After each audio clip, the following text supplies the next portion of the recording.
Holy,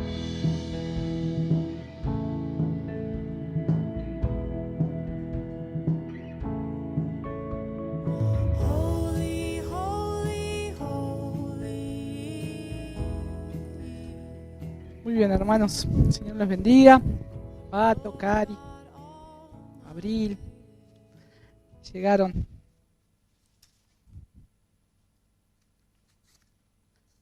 Desafiando la lluvia hoy, las inclemencias del tiempo. Qué hermoso tiempo de adoración y pensaba, se me venían tantas imágenes a la mente de lo que dice la palabra acerca de Cristo, ¿no? Acerca de lo que Jesús hizo. Y una de las cosas que hoy, recordando la cena, recordamos la muerte de Cristo, la resurrección, lo que vamos a hacer y providencialmente hoy vamos a pasar a ver la segunda parte de Primera de Pedro, capítulo 2, versículo 24 y 25, y vamos a ver que Él murió, Pero esto es continuación del mensaje, podríamos decir, la segunda parte de Cristo como nuestro gran ejemplo. De Cristo como nuestro gran ejemplo. Y en todo, hermanos, Él es nuestro ejemplo. Yo les invito a algo. Piensen en algo que Cristo no haya padecido. Les desafío a que piensen en algo que Cristo no haya pasado. Que nosotros podamos enfrentarnos delante de Dios o delante del Señor y decir: ah, sí, pero vos no pasaste esto. Vos no estás pasando esto que yo estoy pasando. Pensemos algo. No vamos a encontrar nada. Absolutamente nada. La diferencia, dice la palabra, es que Cristo fue tentado en todo. En todo. Lo que hoy nosotros vivimos, lo que hoy nosotros tenemos que luchar, Cristo fue tentado en todo. La única diferencia entre Cristo y nosotros es que Él nunca pecó. Nosotros sí. Esa es la única diferencia. Pero después Él pasó todo. Todos los sufrimientos, todos los dolores, las emociones fuertes que tuvo que pasar, el despojo, el renunciar a todo, el negarse a sí mismo, todo.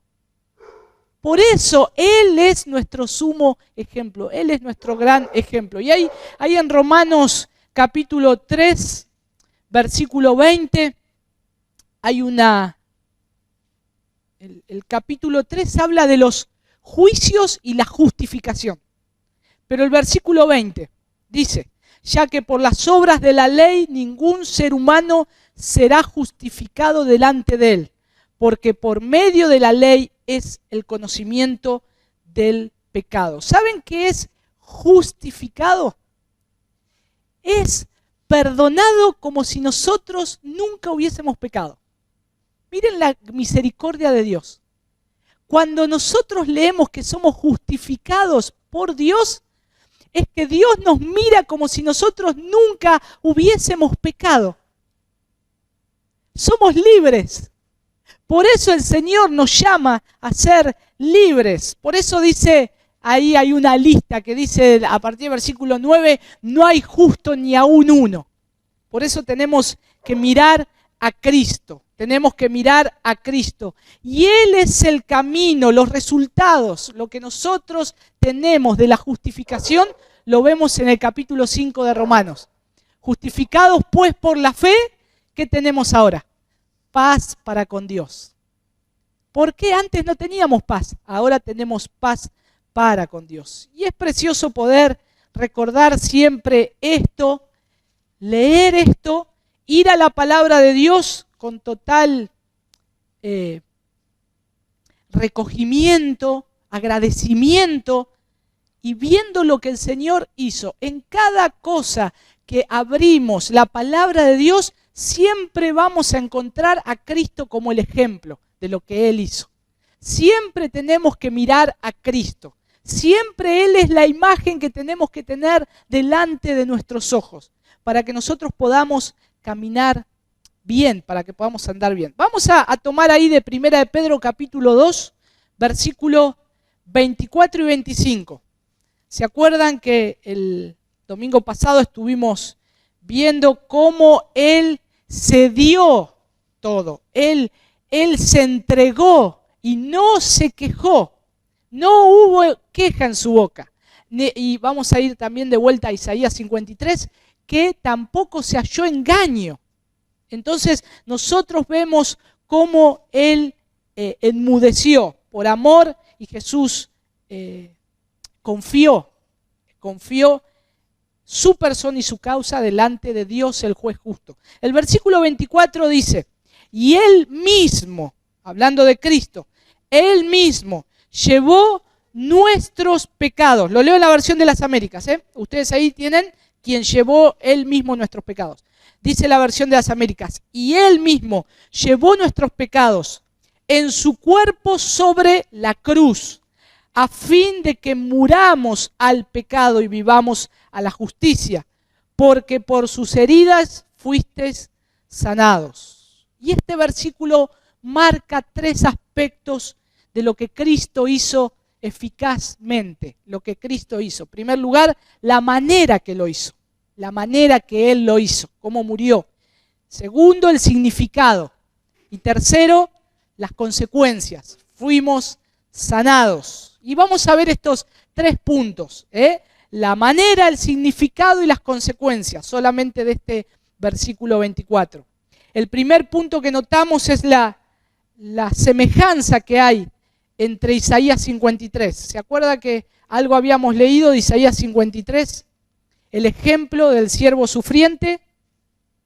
Dice, versículo 4, ciertamente llevó Él nuestras enfermedades y sufrió nuestros dolores, y nosotros le tuvimos por azotado, por herido de Dios y abatido. Entonces, acá nosotros podemos ver, vamos a ver cómo en este versículo 24 hay 3 líneas de Isaías 53. Y en primer lugar vemos que Él llevó nuestras enfermedades. Él una vez y para siempre. Él llevó nuestras enfermedades, el pecado. Versículo 11. Verá el fruto, de Isaías 53, verá el fruto de la aflicción de su alma y quedará satisfecho. Por su conocimiento justificará mi siervo justo a muchos y llevará las iniquidades de ellos. ¿Quién va a quedar satisfecho? Dios. Dice que Dios queda satisfecho. Entonces, tiene Romanos, leíamos recién Romanos, la justificación. Tenemos paz para con Dios. Entonces tiene sentido la obra de Dios. Él nos justifica, Él queda satisfecho. Alguien tenía que pagar eficazmente mi condena. Y el único que lo puede hacer es Cristo.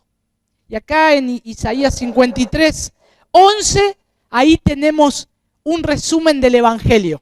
Lo que es el Evangelio de Cristo, de que Dios va a ver verá el fruto de la aflicción de su alma y quedará satisfecho. Por su conocimiento justificará mi siervo justo a muchos y llevará las iniquidades de ellos. Él lleva nuestras iniquidades. Él nos sana de la enfermedad del pecado, de la condena que teníamos contraria a Dios. Éramos enemigos de Dios. Y por eso nosotros, llevando Él, el versículo 12, dice, por tanto, yo le daré parte con los grandes y con los fuertes repartirá despojos, por cuanto derramó su vida hasta la muerte y fue contado con los pecadores, habiendo él llevado el pecado de muchos y orado por los transgresores. Y acá vemos que Él lleva el pecado de muchos. Él lleva el pecado de muchos. Y entre esos estamos nosotros, los gentiles, podríamos decir. El pueblo que estaba asentado en tinieblas vio gran luz. Cristo es nuestra luz. Cristo es el cual ha alumbrado nuestro conocimiento. Cristo ha alumbrado nuestros corazones, cuando estábamos en tinieblas y éramos contrarios a Él. Y nosotros, y es importante que también Pedro señala, volviendo ahí a 1 de Pedro capítulo 2, ¿quién es el que llevó todo esto? Jesús. La profecía tenía que cumplirse. Jesucristo es el que llevó esto. Recuerden que esto fue profetizado 700 años antes de Cristo. 700 años antes de Cristo. Y acá se cumple. Pedro está diciendo que Cristo es el que pagó por nuestros pecados. Y por eso coloca el versículo 24, lo que Cristo vivió terrenalmente. Lo que Cristo vivió terrenalmente, dice, quien llevó él mismo nuestros pecados en su cuerpo sobre el madero. El cuerpo de Cristo, el madero, para que nosotros, estando muertos a los pecados, vivamos a la justicia, por cuya herida fuisteis sanados. Si esta palabra, en vez de la palabra cruz, utiliza la palabra madero, que es una expresión idiomática del Antiguo Testamento. Ahí en Hechos capítulo 5, versículo 30, dice: el Dios de nuestros padres levantó a Jesús, a quien vosotros matasteis colgándole en un madero.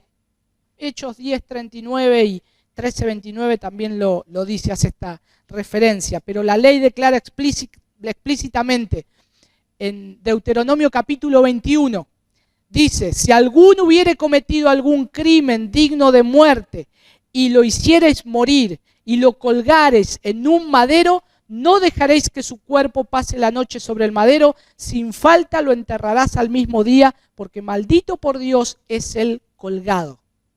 Maldito por Dios es el colgado.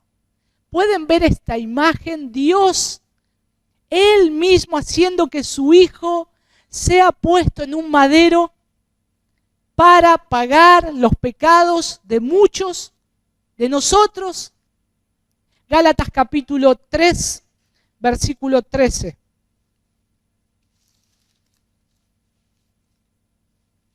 Dice: Cristo nos redimió de la maldición de la ley, hechos por nosotros maldición, porque está escrito: maldito todo el que es colgado en un madero.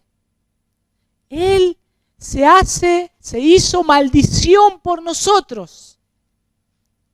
Y esto es lo que a veces muchos no pueden comprender del Evangelio.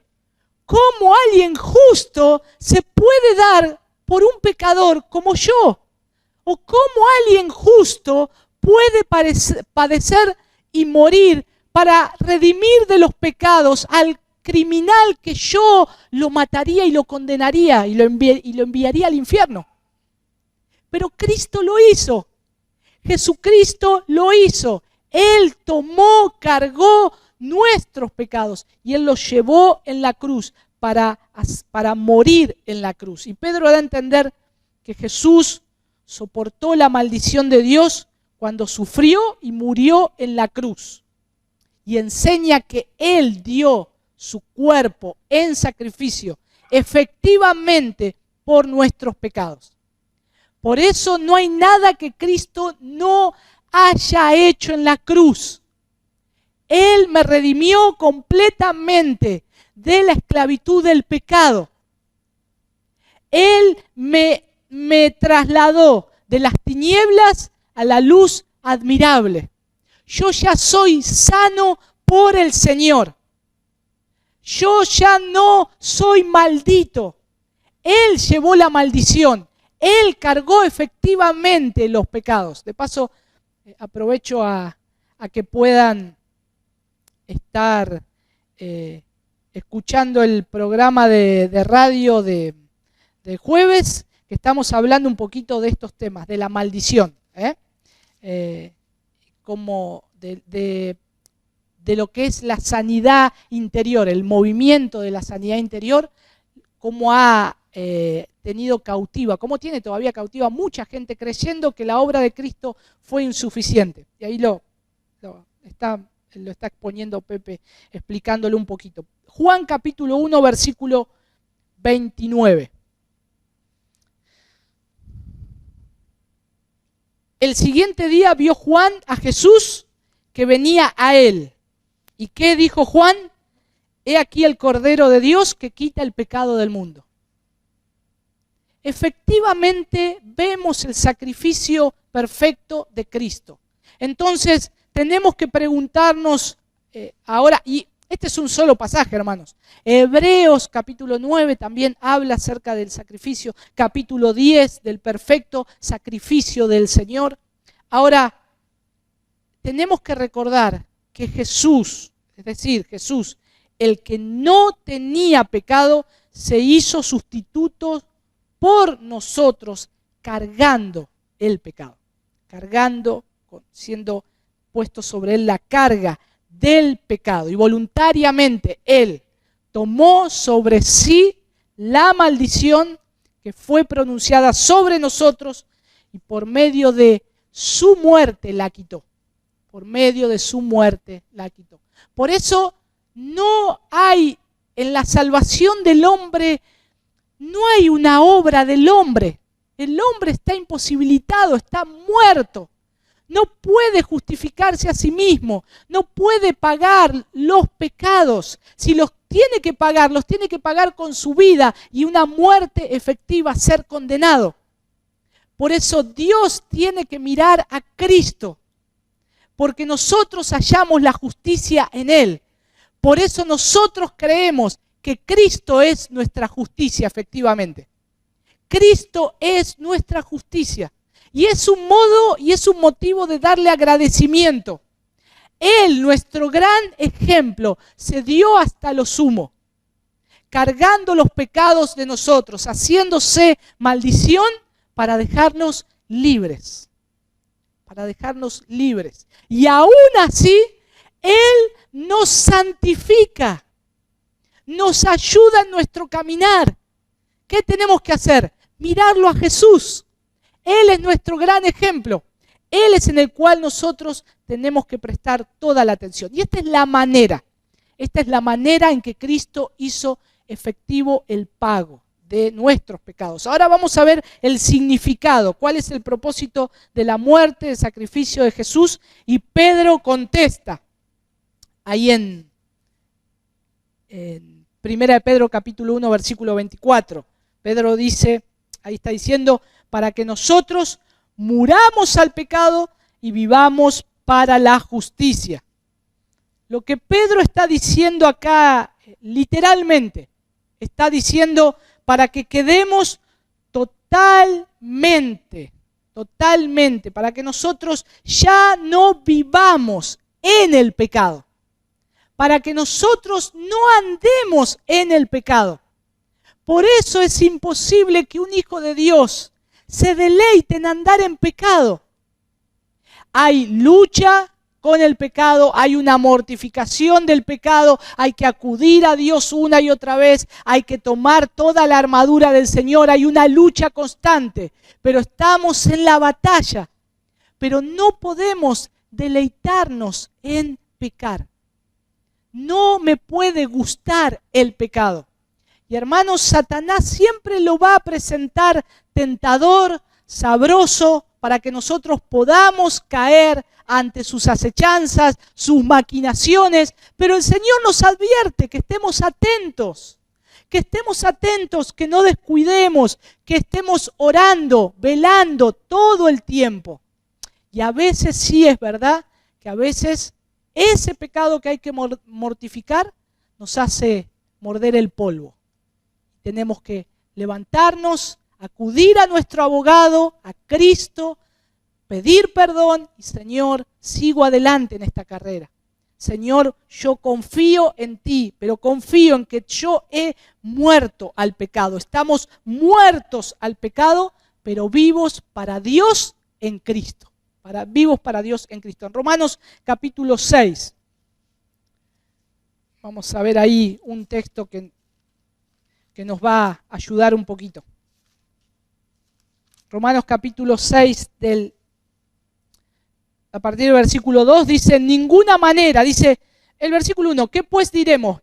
¿Perseveraremos en el pecado para que la gracia abunde? En ninguna manera, porque los que hemos muerto al pecado, ¿cómo viviremos aún en él?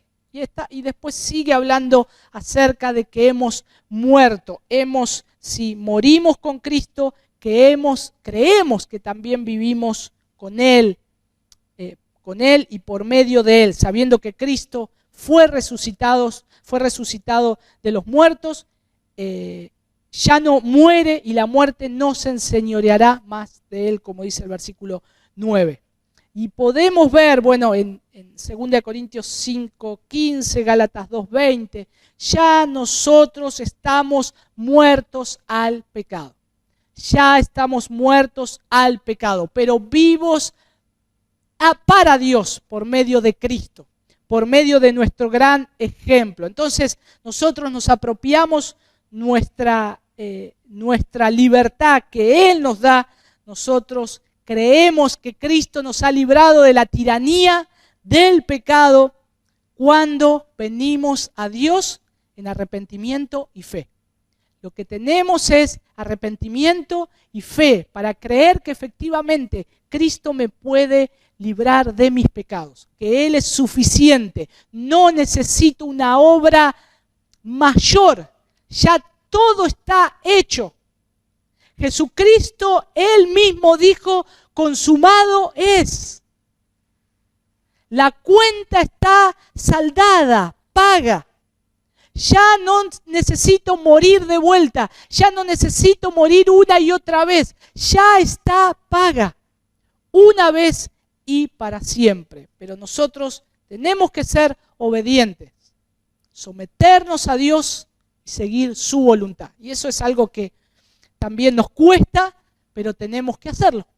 Hay que hacerlo, el cristiano tiene que ser obediente. Y ese es el significado y el propósito de la muerte de Cristo, ¿no? Ese es el significado de lo que hay en 1 de Pedro capítulo 1. Está hablando Pedro en el versículo 24 de lo que Cristo hizo. En primer lugar, la manera que Él lo hizo. En segundo lugar, el significado de esa muerte. Y ahora nosotros vemos la consecuencia. En tercer lugar, Isaías 53:5 dice, por sus heridas ustedes han sido sanados. Por sus heridas ustedes han sido sanados. Y Pedro dice, por sus heridas ustedes han sido sanados. Está diciendo ahí, por cuya herida fuisteis sanados. Pero fíjense que es por medio de Cristo, por medio de Él, que nosotros, la expresión que cuando habla que dice que fuimos sanados, nosotros ahí el Señor nos está diciendo que fuimos perdonados. Que fuimos perdonados. ¿El Señor nos puede sanar de una enfermedad temporal? Sí, Él nos puede sanar. Pero este texto no aplica a esa sanidad física. Aplica a esto que Cristo hace, la muerte de la cruz, la quita del pecado, el quiebre de la esclavitud del pecado, la justificación para salvarnos de la enfermedad más grande que tiene el ser humano, que es el pecado. Por eso este pasaje de Isaías, el texto de Isaías 53, a veces se utiliza el Señor te sana de la enfermedad física porque vos ya fuiste sanados. Yo creo que Dios me puede sanar. Él tiene poder para hacerlo. Pero justamente este pasaje está mal aplicado a ese pensamiento. Entonces yo creo que Él tiene poder. Si yo oro conforme a su voluntad, Él me puede sanar. O tal vez no, Él quiere que glorifique a Dios con mi enfermedad. Pero lo que está hablando Isaías 53 es que fui sanado, fui perdonado. Fui perdonado, dice, ¿por qué? Por las heridas. ¿De quién? ¿Mías? No, de Él. Y entonces nosotros vemos que esta palabra sanado tiene un significado. Que nosotros volvemos a tener esa comunión con Dios. Porque está utilizando la justicia de Dios. Y volvemos a Romanos 5. Justificados pues por la fe, tenemos paz para con Dios, por medio de Cristo. Es por el único medio en el cual nosotros tenemos de vuelta la restauración de la comunión divina por medio del perdón de los pecados y todos los beneficios que acompañan a la salvación. Hoy una persona, si dice que cree en Dios, una persona que sí, yo creo en Dios, yo siempre me acuerdo de Dios, pero verdaderamente él no se arrepiente y no viene él en ese arrepentimiento y fe en creer que su mayor problema es el pecado, que está imposibilitado de llegar a Dios, que no alcanza la medida de Dios, no es salvo. Necesita conocer verdaderamente a Dios. Entonces ahí tiene que ver que él está en un problema, enfermo gravemente, muerto por sus pecados. La enfermedad del hombre, el pecado, lo llevó a la muerte. La paga del pecado es la muerte, más el regalo de Dios, la dádiva de Dios, es vida eterna. ¿En quién? En Cristo Jesús, Señor nuestro. Siempre es por medio de Él, como dice Romanos 11, porque de Él, por Él y para Él son todas las cosas. Y por último, considerando el versículo 25, estuvimos viendo lo que es que Él murió.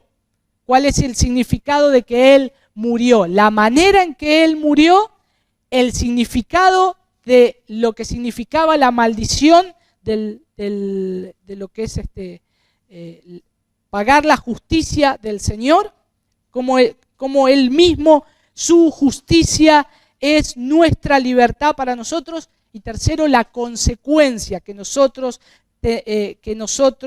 tenemos que entender, que es por medio de Cristo, de sus heridas, de su flagelación, en el cual nosotros somos perdonados en Él.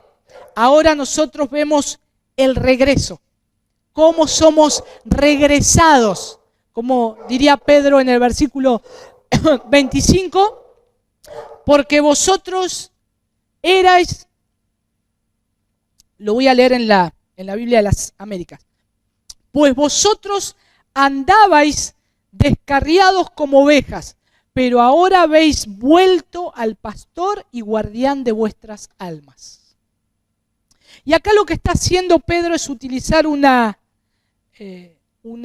imagen de lo que hacía el pastor. Pero también vuelve a citar la profecía de Isaías, Isaías 53:6, que dice: todos nosotros como ovejas nos hemos extraviado.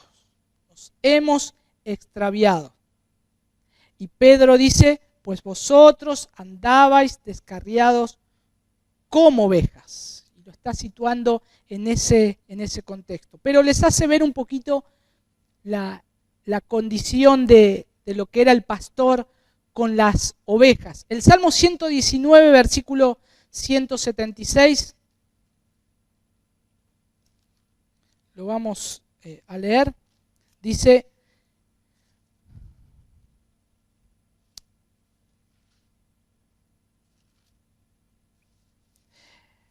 yo anduve errante como oveja extraviada, busca a tu siervo, porque no me he olvidado de tus mandamientos. Así andábamos nosotros, errantes, como ovejas extraviadas. Íbamos sin rumbo. Jeremías capítulo 50.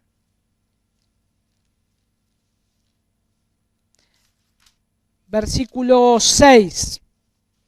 Ovejas perdidas fueron mi pueblo, sus pastores las hicieron errar, por los montes las descarriaron, anduvieron de monte en collado y se olvidaron de sus rediles. Ezequiel 34.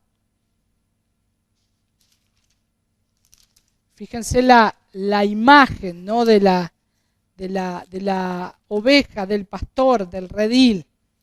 Ezequiel 34:4. No fortalecisteis las débiles, ni curasteis la enferma, no vendasteis la perniquebrada, no volvisteis al redil la descarriada, ni buscasteis la perdida, sino que os habéis enseñoreado de ellas con dureza y con violencia. Dios hablándole por medio del profeta Ezequiel al pueblo de Israel, a los pastores de Israel. Versículo 5, y andan errantes por falta de pastor, y son presa de todas las fieras del campo, y se han dispersado. Versículo 6, anduvieron perdidas mis ovejas por todos los montes, y en todo collado alto, y en toda la faz de la tierra fueron esparcidas mis ovejas, y no hubo quien las buscase, ni quien preguntase por ella. Versículo 16, yo buscaré la perdida, y haré volver al redil la descarriada, vendaré la perniquebrada y fortaleceré la débil, mas a la engordada y a la fuerte destruiré, las apacentaré con justicia. Entonces, además en las enseñanzas de Jesús, de estas profecías que se están hablando, además de las enseñanzas de Jesús, frecuentemente también menciona a la oveja descarriada, a la extraviada. Por ejemplo, en Lucas capítulo 15, versículo 4 y 7, dice, ¿qué hombre de vosotros, teniendo 100 ovejas, si pierde una de ellas, no deja las 99 en el desierto y va tras la que se perdió hasta encontrarla? Y cuando la encuentra, la pone sobre sus hombros gozosos, y al llegar a casa reúne a sus amigos y vecinos diciéndole, gozaos conmigo, porque he encontrado mi oveja que se había perdido. Os digo que así habrá más gozo en el cielo por un pecador que se arrepiente que por 99 justos que no necesitan de arrepentimiento. Hermanos, algo de que tenemos que pensar es que Dios, Cristo, no sufre amnesia. Nosotros nos podemos olvidar de los nombres, de las caras, cuando a veces esos amigos lejanos o conocidos nos saludan y los saludamos de lejos y diciendo, ¿a este de dónde lo conozco? Al Señor no le va a pasar eso. Él conoce cada una de sus ovejas. Él conoce esa que se ha perdido. Él la toma, la pone sobre sus hombros y gozosos, cada uno de nosotros, hemos entrado al redil del pastor de nuestras almas. Él nos ha traído hacia Él y Él nos conoce. No somos un número más en el montón. Él nos conoce. Fíjense que hay algo gráfico terrible. Cuando en Mateo dice, muchos en aquel día me dirán, Señor, Señor, en tu nombre echamos fuera demonios. Señor, en tu nombre hicimos milagros. Y el Señor les va a decir, nunca los conocí, apartados de mí, hacedores de maldad. ¿Qué? ¿Acaso Dios se está olvidando? ¿No los conoce? Dios le está dando una condición. Él los conoce como hacedores de maldad, pero Él nunca los ha conocido íntimamente. Ahora ellos se jactan de todas sus obras y aún su soberbia no solamente fue hacia el mundo que decían yo hago estos milagros, miren cómo llenamos iglesias, miren la cantidad de milagros que hay. Se van a enfrentar ante Dios, ante el juez y le van a echar en cara como diciéndole, te estás olvidando, yo soy este. Y el Señor les va a decir, nunca los conocí, apartados de mí, hacedores de maldad.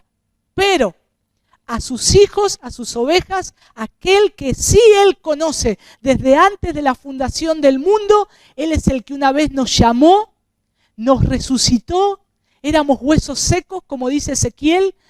Él hace que esos huesos se levanten, Él sopló vida sobre nosotros y nos dice, como Jesús le dijo a Lázaro, ven fuera.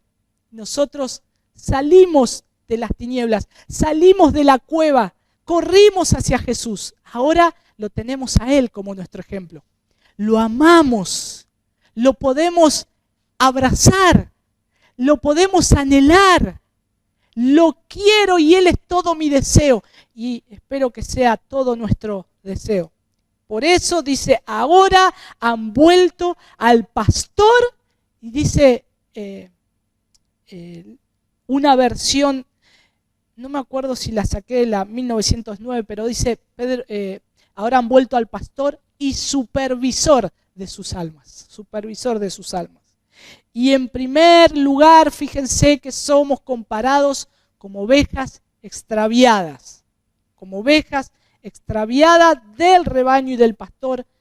Y esto es decir, la iglesia de Cristo. Ahora somos parte de Él. Y en segundo lugar, habla figuradamente de la experiencia de la conversión que los lectores a los que Pedro le está escribiendo habían tenido cuando regresaron al pastor, regresaron a Cristo por medio de su maravilloso poder. Por medio nuestro, no, del poder del Señor. Recordemos 1 Pedro 2, 9 y 10. Mas vosotros sois linaje escogido, real sacerdocio, nación santa, pueblo adquirido por Dios para que anunciéis las virtudes de aquel que os llamó de las tinieblas a su luz admirantes. Vosotros que en otro tiempo no erais pueblo, pero que ahora sois pueblo de Dios, que en otro tiempo no habíais alcanzado misericordia, pero ahora habéis alcanzado misericordia. Entonces, cuando volvemos al pastor y supervisor de nuestras almas, Cristo ya nos encontró. Entonces ahí entendemos, claro, es el Señor el que me dio vida. Es Él el que primero me amó antes que yo lo amase a Él. Él me amó primero. Yo no encontré a Cristo. Cristo me encontró a mí cuando yo estaba perdido y me hace regresar. Y Él, fíjense que Pedro llama a Jesús como el pastor, supervisor, el jefe de los pastores. Dice, vamos a adelantarlo un poquitito más, 1 Pedro 5:4. Ahí de 1 Pedro. Dice, y cuando aparezca el príncipe de los pastores. Ahí está, es precioso el Señor. El príncipe de los pastores. Vosotros recibiréis la corona incorruptible de gloria. Por eso tenemos que ver que y cómo está pensando Pedro. Y este texto es, los comentaristas dicen que es obvio que Pedro tenía en mente lo que él había escuchado de Jesús, lo que Jesús les había dicho. Por ejemplo, en Juan capítulo 10, versículo 11, dice, yo soy el buen pastor su vida da por las ovejas. Versículo 14, yo soy el buen pastor y conozco mis ovejas y las mías me conocen. Y utiliza la palabra yo soy. Dios, cuando se manifestaba al pueblo de Israel, decía yo soy. Y acá hay una clara exposición de la deidad de Jesús, que Él es Dios. El comentario de Matthew Henry dice lo siguiente: aquí está el pecado del hombre.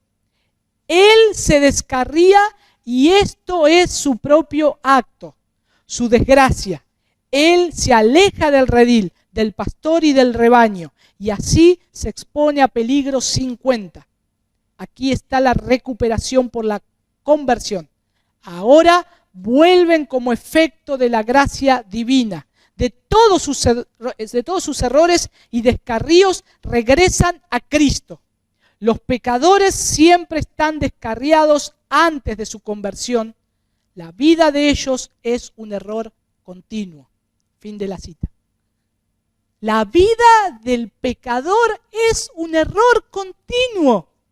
Hasta que no encontramos al pastor de nuestras almas, al pastor y supervisor de nuestras almas. Ahora estamos en Cristo, tenemos el ejemplo de Cristo, a quien seguir.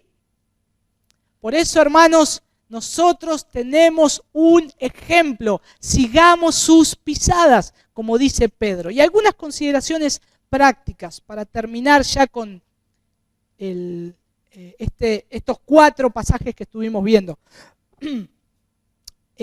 Y tenemos que ver que de todas las religiones que hay en el mundo, de todas las religiones que hay en el mundo, solamente el cristianismo enseña la liberación del pecado y la culpa. Ninguna religión en este mundo enseña la liberación del pecado y de la culpa. Siempre hay una constante búsqueda. Siempre el hombre tiene que hacer algo para llegar y ser librado de esa condición. Y nunca llega. Y por eso el Evangelio de Cristo ofrece ese alivio. Ofrece alivio a todo el que está esclavizado por el pecado, pero que está dispuesto a escuchar y responder en fe. ¿Qué tenemos que hacer nosotros? Predicar el Evangelio. ¿A qué nos llamó Dios? ¿A convertir gente o a predicar el Evangelio? A predicar el Evangelio. Él se encarga de que su palabra no vuelva vacía. Por eso el Evangelio proclama un mensaje gozoso. Cristo nos libró de nuestros pecados. Cristo nos libró de nuestros pecados. Es suficiente con eso. Cristo nos libró de nuestros pecados. Cristo quiebra las cadenas del pecado que amarra a todo ofensor, sea aquel que tiene pecado sexual, de droga, alcohólico, que haya matado. Cristo rompe las cadenas. Cristo libera al pecador de la servidumbre del pecado. No solo éramos esclavos del pecado, nos gustaba pecar constantemente. Lo único que hoy el hombre pecador hace es pecar y le gusta volver al pecado. Es como un cerdo. Si al cerdo lo bañamos, lo ponemos limpito, le echamos desodorante, lo metemos adentro de la casa, cuando le dejamos la puerta abierta va a haber barro y se va a ir y revolcar en el barro. Es su naturaleza, les gusta ese lugar de inmundicia y al pecador le gusta el pecado. Por eso lo único que puede hacer es pecar, porque está esclavo del pecado. Pero Cristo vino a romper las cadenas del pecado. Por eso, antes de su conversión, Pablo trató de destruir la iglesia de Cristo. Persiguió a los cristianos, los llevó a juicio, consintió en su muerte. Pero cuando Pablo, más tarde Pablo, en su carácter de apóstol de Cristo, él consideró su vida anterior y declaró en 1 Timoteo 1:15, y es un resumen un poquito de lo que Pablo muchas veces él ponía, no lo que él hacía, sino lo que él era antes, a veces para compararlo ahora con lo que era en Cristo, pero acá dice en 1 Timoteo 1:15, palabra fiel y digna de ser recibida por todos, que Cristo Jesús vino al mundo para salvar a los pecadores, de los cuales yo soy el primero. Yo soy el primero. Pablo sabía de dónde Cristo lo había sacado. Y es una palabra fiel y digna de ser recibida por todos. Cristo te puede librar de tus pecados. Cristo te puede librar de tus pecados y verdaderamente tener una vida en abundancia. Hermanos, vamos a orar por esto. Vamos a estar orando hemos terminado el capítulo 2 por la gracia, la misericordia del Señor, y quiero resaltar algo. El domingo pasado, cuando comenzamos a ver estos, a partir del versículo 21, y entre el 21 y el 25 yo veía el ejemplo de Cristo que me hace entender todo lo que estamos viendo del capítulo 2, pero a su vez entender el ejemplo de Cristo, de lo que Él hizo, su entrega, su muerte, darse hasta lo sumo, no quejarse, también me va a hacer entender lo que viene a continuación, el capítulo 3.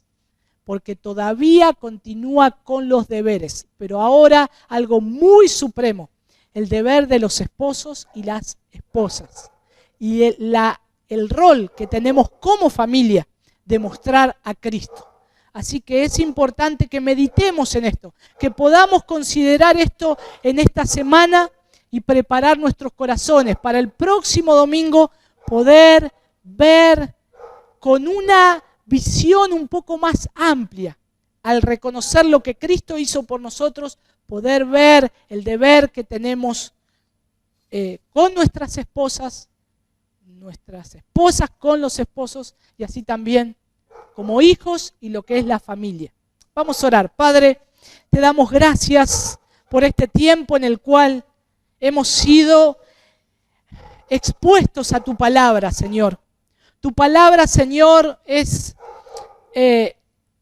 lumbrera, pero a su vez, Señor, tu palabra es fuego, como cantábamos hoy, es martillo que quebranta.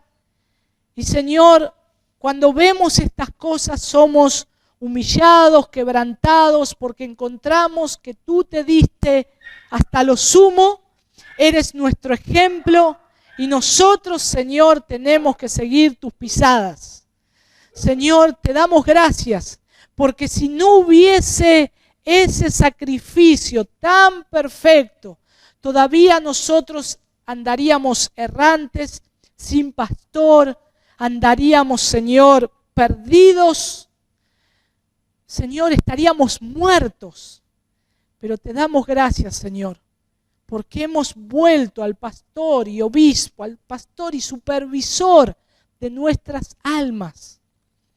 Señor, no porque nosotros te hayamos en primer lugar encontrado, sino porque tú nos hallaste. Señor, te damos gracias porque podemos correr hacia ti, Señor, como el hijo pródigo con su padre. Correr hacia ti, Señor, y abrazarnos hacia ti. Señor, te damos gracias porque tú nos has librado de la muerte. Ayúdanos a vivir esta vida cristiana luchando, Señor, batallando contra el pecado, pero reconociendo que ya no somos esclavos. Señor, gracias porque tenemos a Cristo y de a poco vamos entendiendo que al tener a Cristo tenemos todo lo que necesitamos. Aún ayúdanos más a comprender esta verdad por medio de tu palabra, por medio de vivir, Señor, en la unción de tu Espíritu Santo, Señor. Como dice Primera de Juan, vosotros tenéis la unción del Santo. Y tú nos das todas tus cosas. Tú nos revelas tu palabra a nuestros corazones. Gracias, Padre.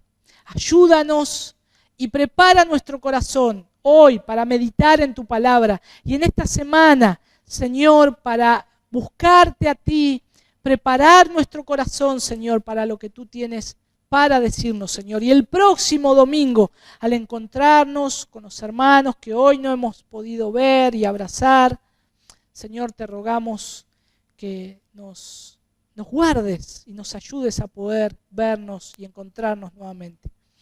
Gracias, Padre, en el bendito nombre de tu Hijo Jesús. Amén.